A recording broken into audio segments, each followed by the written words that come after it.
Aujourd'hui, on va parler d'un terme qui s'appelle l'overthinking. L'autre terme pour désigner ça, c'est la rumination mentale. On va parler de comment ça affecte la vie des hauts potentiels, plus particulièrement, parce que c'est un sujet qui affecte surtout les hauts potentiels, surtout les surdoués, ceux qui ont un QI au-dessus de la moyenne ou une pensée en arborescence. Et on va voir comment est-ce qu'on fait pour arrêter ça, ou alors comment l'utiliser de manière plus efficace. Salut toi! Si tu ne me connais pas encore et que c'est la première vidéo que tu regardes de moi, bienvenue, je m'appelle Tevi Cohn, je suis coach en développement personnel et j'aide plus particulièrement les surdoués à vivre une vie plus ou moins normale, ou en tout cas beaucoup plus agréable que celle qu'ils vivent actuellement. Donc c'est une abonnée, si tu te reconnais, salut, qui m'a posé cette question sur Instagram. Comment est-ce qu'on fait pour arrêter les ruminations mentales et les pensées obsessionnelles? Comment ça se fait? Est-ce que c'est un truc qui est seulement pour les surdoués? Alors, il n'y a rien qui dit que les ruminations mentales, l'overthinking, c'est quelque chose de particulier au potentiel intellectuel. Mais ça touche beaucoup les gens qui souffrent d'anxiété. Donc, quand on est au potentiel, on vit dans une société qui n'est pas faite pour nous, donc on est sujet à l'anxiété de manière générale. Donc si tu es sujet à l'anxiété, tu es très certainement sujet ou sujette à la rumination mentale. Donc j'ai lu beaucoup d'articles sur le sujet pour préparer cette vidéo, donc je vais donner les informations que j'ai retenues. J'ai retenu que la rumination mentale, elle peut être de deux sortes. Elle peut être positive et elle peut être négative. La rumination mentale positive, c'est je cherche une solution à un problème, donc je regarde le problème dans tous les sens, et puis je vais aller chercher la solution quelque part pour agir. Voilà, donc ça, c'est une rumination mentale qui est bénéfique et qui peut t'aider à surmonter certaines problématiques de ta vie. La rumination mentale dont je parle, moi, c'est celle qui est plutôt négative. Et donc celle-là, elle est de deux sortes. Il y a des ruminations mentales qui concernent le futur, donc on s'inquiète pour le futur. Qu'est-ce qui va se passer demain? Et si je rate ceci? Et si je fais mal cela? Et si je dis ça, il va se passer ça? Etc. etc. Et puis il y a les ruminations mentales du passé. J'aurais dû dire ça, j'aurais dû faire ça, ça aurait pas dû se passer comme ça, si j'avais fait ça, il se serait passé ça, etc. etc. Donc, ces deux sortes de rumination mentale, c'est des choses qui, généralement, pour les gens qui en souffrent, ça peut mener à plein de choses différentes. Souvent, ça empêche de dormir. Donc ça, c'est le symptôme bateau de l'anxiété. On n'arrive pas à dormir. On est le soir dans son lit et puis on a ces ruminations qui sont là encore et encore et encore et on n'arrive pas à arrêter ça, ce cercle vicieux de si j'ai pas la réponse à ma question, je ne vais pas pouvoir dormir. Pour ça, il y a plein de techniques très simples dont je parlerai un petit peu plus tard. Donc ça, c'est la première chose. Ensuite, les ruminations mentales, contrairement aux ruminations qui concernent la résolution de problèmes, les ruminations mentales qui sont là dans ta tête et qui restent coincées, c'est des ruminations qui généralement t'empêchent et te paralysent dans l'action, qui t'empêchent d'être dans l'action.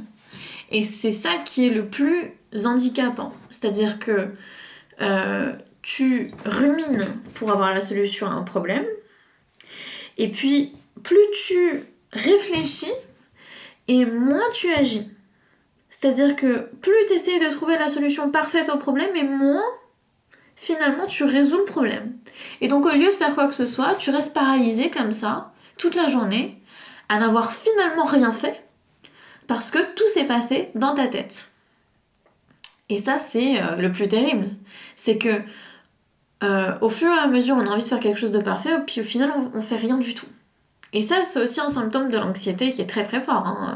La plupart des gens anxieux réalisent pas beaucoup de choses, mais pensent beaucoup. Donc ça, c'est assez terrible. Et il y a aussi autre chose au niveau de la rumination mentale que j'ai oublié. J'aurais vraiment dû préparer un petit texte pour dire tout ce que j'avais à dire. La rumination mentale, ça t'amène à plein de choses, donc à arrêter de dormir, à arrêter d'agir, et aussi ça t'amène à agir mal, c'est ça que je voulais dire. C'est que quand tu te dis je vais finalement agir et faire quelque chose, t'as tellement pensé à ce qui aurait pu se passer de comme ci, de comme ça, que tu fais un truc hyper compliqué, qui finalement n'est pas ce qui était attendu, alors que ce qu'on te demandait c'était un truc très très simple, et il fallait vraiment pas, mais vraiment pas réfléchir. Donc ça peut t'amener, moi c'est pour ça que j'ai eu mon permis aussi tard dans ma vie, ça peut t'amener à ne pas faire de choses simples du tout, et à rater des choses très très simples que tout le monde finalement réussit, sauf toi. Donc, si je reprends l'exemple du permis, à chaque fois qu'on me demandait quelque chose, j'essayais d'anticiper, moi, quand je faisais le permis, auparavant. Donc, j'essayais de voir comment est-ce que je devais faire ceci ou cela et machin. J'étais dans l'anxiété perpétuelle, et plus je ratais des trucs simples, et plus je me faisais engueuler. Donc le cercle, il était vraiment vicieux, c'est-à-dire que plus je me faisais engueuler, plus je prenais des heures, plus ma confiance en moi, elle dégringolait complètement, plus j'allais devant le volant, plus j'étais stressée, plus voilà, il se passait plein de choses absolument terribles, et c'était la pire chose, c'était horrible. Je souhaite ça réellement à personne. Donc, voilà. Ça peut être aussi rater ses examens. Parce que, imaginons, je me remets dans la peau d'un overthinker, alors que j'ai résolu ce problème, et c'est assez difficile pour moi, donc je me remets dans votre peau, je me remets dans ta peau, je fais en sorte que tu puisses comprendre. On dit beaucoup, les hauts potentiels intellectuels, ils ont des mauvaises notes. Ils ont des bonnes notes, par exemple. Enfin, non, c'est ce qu'on dit généralement des hauts potentiels. Ils ont des bonnes notes, c'est des petits génies, etc. Alors qu'en fait, l'indice numéro 1 du haut potentiel d'un psychologue scolaire pour le détecter dans une classe, généralement, c'est de voir si, justement, il y a des élèves qui ont des mauvaises notes. Donc on teste les élèves qui ont des mauvaises notes. Pourquoi ? Parce que l'overthinker, celui qui a des ruminations mentales, il va réfléchir à comment apprendre son cours de la manière la plus efficace, la plus efficiente possible. Alors que tout ce qu'il a à faire, c'est juste relire son cours tous les soirs, voir s'il a plus ou moins appris, s'il a pas très bien appris, hop, il faut relire. Enfin, c'est des choses qui sont très simples normalement. Mais comme il overthink, il essaie de trouver une manière. Donc il va faire des mind maps, il va faire, des audios pour se le remettre dans la tête, il va faire des fiches, et en fait tout le processus pour apprendre mieux et plus vite va lui mettre plus de temps, et au final il n'aura rien appris, mais il aura fait plein de fiches, et tout le monde va lui dire « Waouh, tu t'es super bien organisé !» Mais ceux qui lui diront ça auront des meilleures notes que lui. Pourquoi ? Parce qu'au final, tout son processus d'anxiété, d'overthink, de trucs comme ça, ça va le mener vers un truc, vers un endroit où au final, il aura eu l'air hyper organisé, hyper cool, hyper tout ce que tu veux, mais il n'y a pas de résultat, quoi. Il n'y a pas de résultat. Parce que c'est ça, le processus d'anxiété, c'est que tu réfléchis, et puis t'agis pas, ou t'agis très mal parce que t'as trop réfléchi. Et c'est comme ça pour les examens, c'est comme ça pour la conduite, c'est comme ça pour les tâches simples de la vie, comme se brosser les dents ou aller chez le coiffeur. Il y a plein de HPI qui vont pas se brosser les dents parce qu'ils oublient, parce que c'est une tâche trop simple, parce que il n'y a pas un défi intellectuel assez fort. Ils vont pas chez le coiffeur parce que il faut prendre rendez-vous, ça, c'est de l'anxiété, comment est-ce que je prends rendez-vous de la manière la plus simple, la plus rapide, la plus machin. Et au final, à force de vouloir être aussi efficace, il l'est pas. À force de vouloir être aussi efficace, tu n'es pas efficace. Tu n'es pas du tout efficace. Et du coup, c'est pour ça. C'est parce que tu as toutes ces pensées obsessionnelles, c'est parce que tu as tout ce cheminement de pensée qu'à la fin, tu n'agis pas. T'agis pas, tu fais rien. Parce que plus tu réfléchis à la manière la plus efficace de faire ce que tu as à faire, moins tu fais. Et à la fin, il te reste un tout petit peu de temps pour faire les choses, et soit tu ne fais pas, soit tu fais très très mal.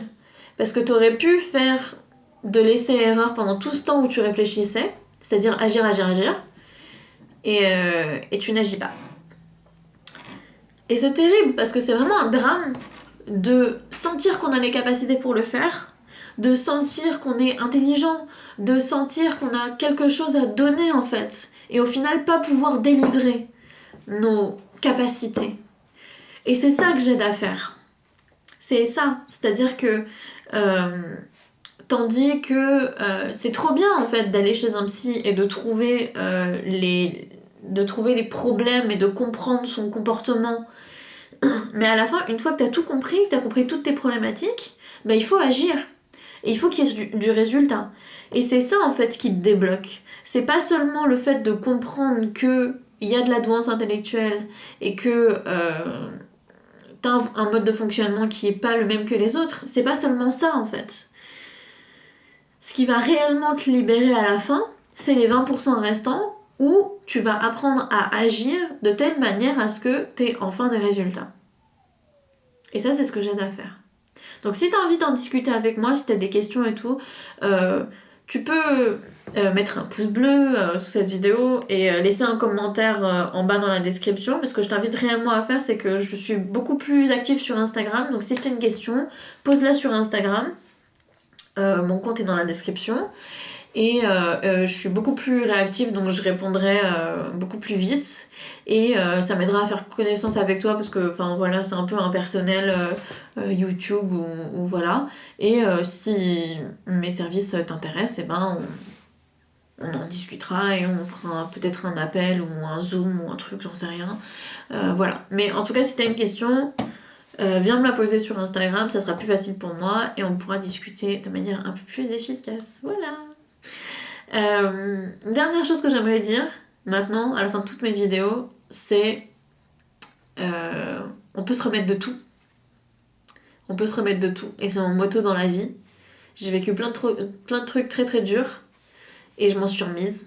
Aujourd'hui j'ai une vie géniale et je me suis remise de tout ça. Donc on peut se remettre de tout. Même si on a l'impression que c'est pas le cas, on peut se remettre de tout si on en a vraiment envie. Et moi j'aide les gens à faire ça, à se remettre d'absolument tout. C'est tout. Allez, bisous!